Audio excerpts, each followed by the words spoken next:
ये जो कॉन्फिडेंस आ रहा है ये कहाँ से आ रहा है? क्योंकि 5 साल पहले की अगर चुनाव की बात करें तो वहाँ पे कांग्रेस पार्टी ने बहुत जबरदस्त चुनौती दी थी और 100 के नीचे उस समय आंकड़ा रह गया था बीजेपी का। तो ये 5 सालों में ऐसा क्या बदला? चुनौती हर चुनाव में रहती है। चुनाव छोटा हो, बड़ा हो, राष्ट्रीय हो, प्रादेशिक हो। विषय ये मुझे लगता है रिफ्लेक्शन के लिए बनता है कि चुनौती से पार पाने की क्षमता किस राजनीतिक दल में है। साथ ही चुनौती जब आती है तो संवाद एक माध्यम बनता है कि हम जनता जनार्दन के सम्मुख अपने काम का ब्यौरा दें और विपक्ष ने उस अंतराल में क्या क्या किया उसके संदर्भ में भी चर्चा करें। तो ऐसा ये कभी मानकर हम नहीं चलते कि कोई भी चुनाव सरल है। हर चुनाव में हम अभिलाषी हैं कि हम जनता के सम्मुख जाकर हमने जो जनता के लिए काम किया, चाहे वो अब केंद्र की सरकार में हो या प्रदेश की सरकार में हो, उसका विवरण दें। ये हमारी जिम्मेदारी भी है और जनता का अधिकार भी। इस बार के चुनाव में आप लोग लगातार इस बात को बता रहे हो कि बीजेपी की जीत ऐतिहासिक जीत होगी, ऐसा दावा किया जा रहा है नंबर्स के हिसाब से। इस स्मार्टफोन के युग में भी ये फोटो स्टूडियो बना के साल में 30 लाख कमा रहे हैं। आपको भी ये कमाना है, उनसे सीखना है तो फ्रीडम ऐप को अभी डाउनलोड कीजिए।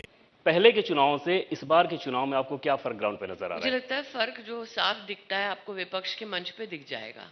सूरत से आ रही हूँ, वहां पर आम आदमी पार्टी के ऑफिस के बाहर ताला लगा है और जब कांग्रेस के पूर्व अध्यक्ष गुजरात आए थे तो उनका भाषण ट्रांसलेट करने से उन्हीं के नेता ने इनकार कर दिया था। अब बाद में उन्होंने इससे बड़ा संकेत और क्या मिलेगा आपको कि जिस राजनीतिक दल ने खुद उस गांधी खानदान को त्याग दिया, वो राजनीतिक दल आज ये स्वीकार कर चुका है कि जब तक इस खानदान का नाम इस राजनीतिक दल से जुड़ा है तब तक उनकी बार बार हार निश्चित है। क्योंकि आपने उनका नाम लिया तो मैं वहीं से शुरुआत करूं राहुल गांधी की। राहुल गांधी अगर मंदिर में पूजा कर रहे हैं तो स्मृति ईरानी को इससे क्यों परेशानी? मुझे कोई परहेज नहीं है। मैं तो इस बात की आज खुशी व्यक्त करती हूँ कि जो आसमानों में घुमा करते थे, विदेश यात्रा करते थे, आज मोदी ने उनको जमीन पर ला गिराया है। वो चल रहे हैं जनता के मध्य में, उनका अहंकार तोड़ा है। जो 18 साल देश की संसद में रहे और अब कहते हैं कि मुझे देश समझना है, जो घूम रहे हैं एक पद से दूसरे पद, उन्होंने स्वीकार किया है कहीं ना कहीं कि ये देश की जनता हमसे व्यथित है, कि ये देश और हम जो कह रहे हैं उसमें कोई भी तालमेल नहीं है। लेकिन जनता है, उनके जो लक्षण है, चाहे वो सामाजिक हो या राजनीतिक, उसको भली भांति पहचानते हैं। क्योंकि कोट पर जनेऊ पहनने से कोई धर्म का बहुत बड़ा मुझे लगता है व्यक्ति नहीं बन जाता। धर्म के प्रति अगर आदर हो तो कभी भी धर्म की दृष्टि से पाखंड नहीं करना चाहिए। और शायद ही कुछ लोग जानते हो, विष्णु पुराण अगर आप पढ़ें तो अधर्म के पुत्र का नाम पाखंड है। कौन कर रहा है पाखंड? जी, कौन कर रहा है? राहुल गांधी पाखंड कर रहे हैं? मैं कह रही हूँ विष्णु पुराण में लिखा है कि अधर्म के पुत्र का नाम आडंबर है, पाखंड है। ये मैं नहीं कह रही हूँ, विष्णु पुराण कह रहे हैं। मैं आप दोनों के ट्विटर लाइन देख रहा था, राहुल गांधी और आपके। उसमें एक तस्वीर दिखी कि राहुल गांधी ने शिव की भक्ति को लेकर कुछ पंक्तियां रखी, फिर अपनी तस्वीर लगाई। आपके ट्विटर लाइन पे उस तस्वीर को उल्टा करके लिखा गया कि ये क्योंकि उल्टा था ओम। आराध्य को कभी उल्टा नहीं दिखाया जाता। इतना धर्म तो कोई साधारण व्यक्ति भी जानता है। तो अगर आप इस प्रकार का कहीं ना कहीं अपमान करेंगे तो थोड़ा बहुत जो धर्म के जानकार हैं वो उस काम को ठीक तो करेंगे। और कहीं ना कहीं हास्यास्पद है कि जो व्यक्ति आज जय नर्मदे की बात करता है, उसी व्यक्ति और उसी पार्टी ने गुजरात को नर्मदा के पुण्य पानी से वर्षों तक वंचित रखा। आज नर्मदा मैया की उनको याद आई है।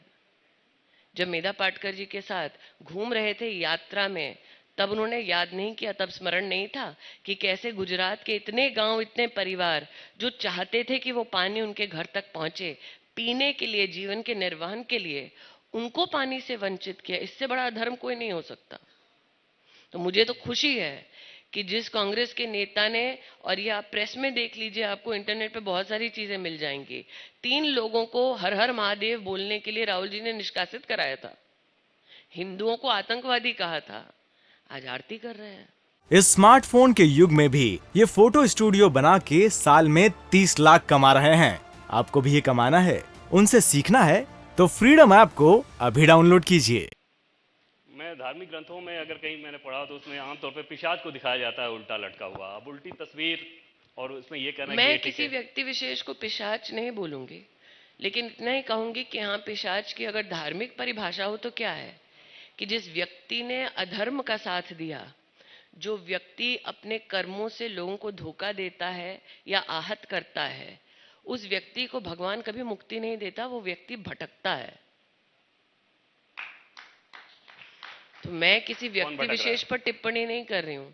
चूंकि आप कह रहे हैं उल्टा उल्टा लटका रखा है, एक चित्र है जिसमें भगवान महादेव का जो ओम है उसको आपने उल्टा, आप ही ने ट्वीट किया है, तो मैंने उन पर टिप्पणी नहीं की।